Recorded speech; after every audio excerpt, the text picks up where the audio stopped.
For this Valentine's, you have to make this Chocoflan. It's so easy to make, let me show you how. In a pan set to low-medium heat, I'm gonna melt 1 cup of sugar, stirring continuously to prevent it from burning.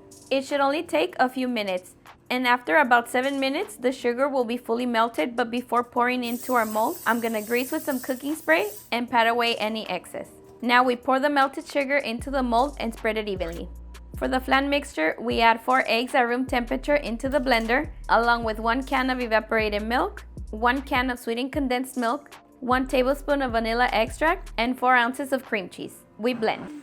I like to use a strainer to pour the mixture into the mold for a smoother texture. Cover it up with foil and place it inside a baking dish. Now we carefully pour boiling water into the baking dish, filling it halfway to create a water bath. This will help the mixture bake evenly. We put it in the oven and bake at 350 degrees for 1 hour. While it bakes, we're gonna prepare the cake batter, and for that, I'm using this one.